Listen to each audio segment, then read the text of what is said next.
William Henry Beveridge, 1st Baron Beveridge KCB, was a British economist, noted progressive and social reformer. He is best known for his 1942 report Social Insurance and Allied Services, which served as the basis for the post-World War II welfare state put in place by the Labour government elected in 1945. Lord Beveridge, considered an authority on unemployment insurance from early in his career, served under Winston Churchill on the Board of Trade as director of the newly created Labour Exchanges and later as permanent secretary of the Ministry of Food. He was director of the London School of Economics and Political Science from 1919 until 1937, when he was elected Master of University College, Oxford. Beveridge published widely on unemployment and social security, his most notable works being, Unemployment: A Problem of Industry, Planning Under Socialism, Full Employment in a Free Society, Pillars of Security, Power and Influence, and A Defense of Free Learning. Early life and education: Beveridge, the eldest son of Henry Beveridge, an Indian civil service officer and scholar Annette Ackroyd, was born in Rangpur, India, on March 5, 1879.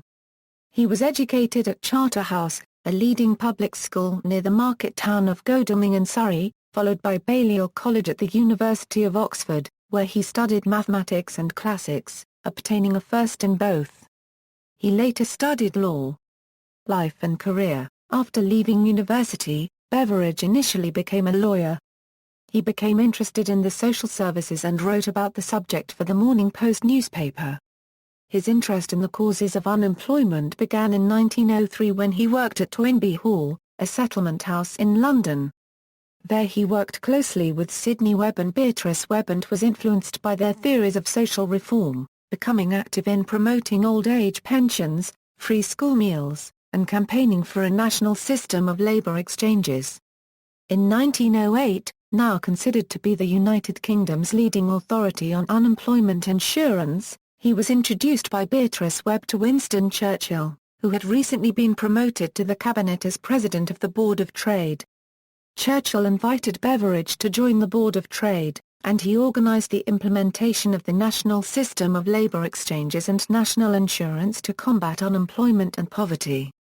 During the First World War he was involved in mobilising and controlling manpower.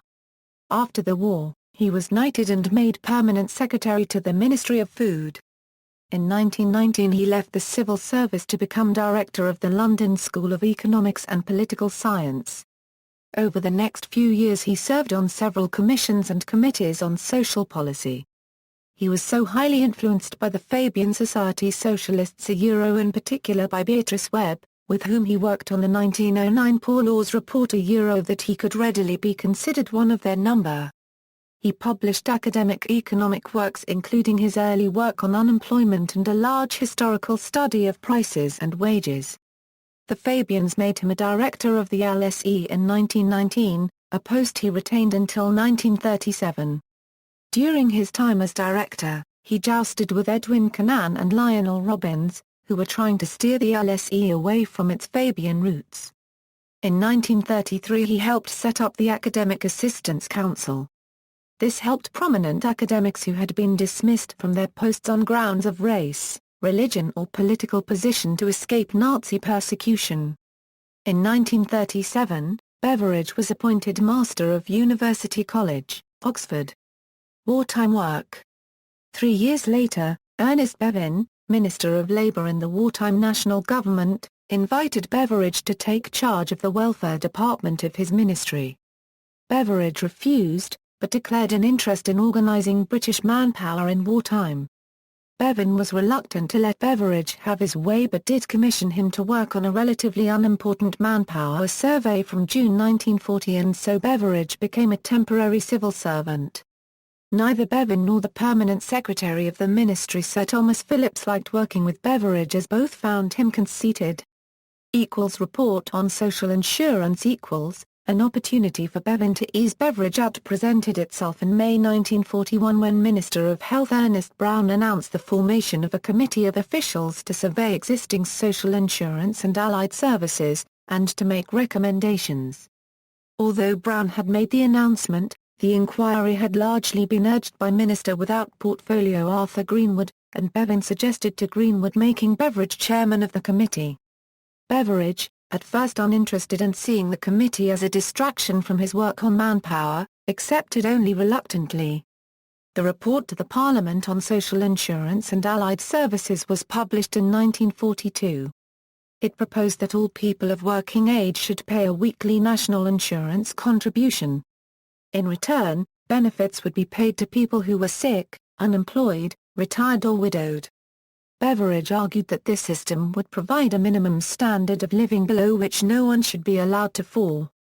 It recommended that the government should find ways of fighting the 5 giant evils of want, disease, ignorance, squalor and idleness. Beveridge included as one of 3 fundamental assumptions the fact that there would be a national health service of some sort, a policy already being worked on in the Ministry of Health. Beveridge's arguments were widely accepted. He appealed to conservatives and other skeptics by arguing that welfare institutions would increase the competitiveness of British industry in the post-war period, not only by shifting labour costs like healthcare and pensions out of corporate ledgers and onto the public account but also by producing healthier, wealthier and thus more motivated and productive workers who would also serve as a great source of demand for British goods. Beveridge saw full employment as the pivot of the social welfare programme he expressed in the 1942 report. Full employment in a free society, written in 1944, expressed how this goal might be gained. Alternative measures for achieving it included Keynesian-style fiscal regulation, direct control of manpower, and state control of the means of production. The impetus behind Beveridge's thinking was social justice, and the creation of an ideal new society after the war. He believed that the discovery of objective socio-economic laws could solve the problems of society. Later career. Later in 1944, Beveridge, who had recently joined the Liberal Party, was elected to the House of Commons in a by-election to succeed George Charles Grey, who had died on the battlefield in Normandy, France, on the first day of Operation Bluecoat on July 30, 1944. Beveridge briefly served as Member of Parliament for the constituency of Berwick-upon-Tweed, during which time he was prominent in the Radical Action Group, which called for the party to withdraw from the wartime electoral pact and adopt more radical policies. However, he lost his seat at the 1945 general election, when he was defeated by the Conservative candidate, Robert Thorpe, by a majority of 1,962 votes. The following year the new Labour government began the process of implementing Beveridge's proposals that provided the basis of the modern welfare state. Clement Attlee and the Labour Party defeated Winston Churchill's Conservative Party in the 1945 general election. Attlee announced he would introduce the welfare state outlined in the 1942 Beveridge Report. This included the establishment of a National Health Service in 1948 with taxpayer-funded medical treatment for all. A national system of benefits was also introduced to provide social security so that the population would be protected from the cradle to the grave. The new system was partly built on the national insurance scheme set up by Lloyd George in 1911. In 1946 Beveridge was raised to the peerage as Baron Beveridge, of Tuggle in the county of Northumberland, and eventually became leader of the Liberals in the House of Lords. He was the author of Power and Influence. He was the president of the charity Attend from 1952 to 1962. Eugenics. Beveridge was a member of the Eugenics Society, which promoted the study of methods to improve the human race by controlling reproduction. In 1909, he proposed that men who could not work should be supported by the state, but with complete and permanent loss of all citizen rights including not only the franchise but civil freedom and fatherhood.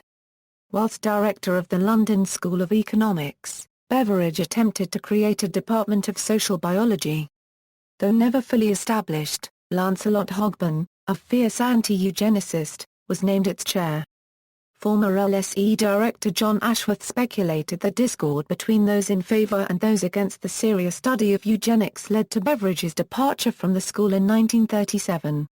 In the 1940s, Beveridge credited the Eugenics Society with promoting the Children's Allowance, which was incorporated into his 1942 report. However, whilst he held views in support of eugenics, He did not believe the report had any overall eugenic value. Professor Danny Dorling of the University of Sheffield says there is not even the faintest hint of eugenic thought in the report. Dennis Sewell states that on the day the House of Commons met to debate the Beveridge report in 1943, its author slipped out of the gallery early in the evening to address a meeting of the Eugenics Society at the Mansion House. His report, he was keen to reassure them, was eugenic in intent and would prove so in effect. The idea of child allowances had been developed within the society with the twin aims of encouraging the educated professional classes to have more children than they currently did and, at the same time, to limit the number of children born to poor households. For both effects to be properly stimulated, the allowance needed to be graded, middle-class parents receiving more generous payments than working-class parents. The Home Secretary had that very day signalled that the government planned a flat rate of child allowance. But Beveridge, alluding to the problem of an overall declining birth rate, argued that even the flat rate would be eugenic. Nevertheless, he held out hope for the purists. Sir William made it clear that it was in his view not only possible but desirable that graded family allowance schemes, applicable to families in the higher income brackets, be administered concurrently with his flat rate scheme, reported the Eugenics Review. Personal life. Lord Beveridge married Jessie Janet, daughter of William Philip and widow of David Meyer, in 1942. He died at his home on March 16, 1963, aged 84, and was buried in Thockrington Churchyard, on the Northumbrian moors. His barony became extinct upon his death. His last words, as he sat up in bed whilst still working on his History of Prices, were "I have 1,000 things to do." Works, Unemployment, A Problem of Industry, 1909. Online, Prices and Wages in England from the 12th to the 19th Century, 1939.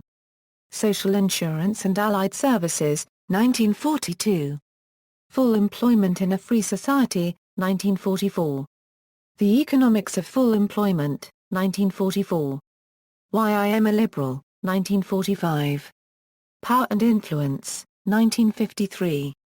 Plan for Britain, a collection of essays prepared for the Fabian Society by G. D. H. Cole, Aneurin Bevan, Jim Griffiths, L. F. Easterbrook, Sir William Beveridge, and Harold J. Laski. See also, Aneurin Bevan, Clement Attlee's Health Minister, Beveridge Curve, Contributions to Liberal Theory, Liberalism, Socialism, List of British University Chancellors and Vice-Chancellors, List of United Kingdom MPs with the shortest service, List of Vice-Chancellors of the University of London.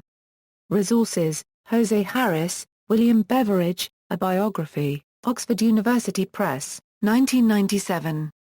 ISBN 0-19-820685-2. William Beveridge's archives are held at the London School of Economics. Photographs of William Beveridge held by LSE Archives, Donald Markwell, John Maynard Keynes and International Relations, Economic Paths to War and Peace, Oxford University Press, 2006. References. External links, Hansard 1803 Euro 2005, Contributions in Parliament by William Beveridge, Sir William Beveridge Foundation, burkerspearage.com, Spartacus Educational on William Beveridge and the Beveridge Report, full text of the Beveridge Report, BBC Information, BBC Radio 4, Great Lives a Euro downloadable 30-minute discussion of William Beveridge, Catalogue of William Beveridge's papers at the London School of Economics, cataloguing the Beveridge papers at LSE Archives.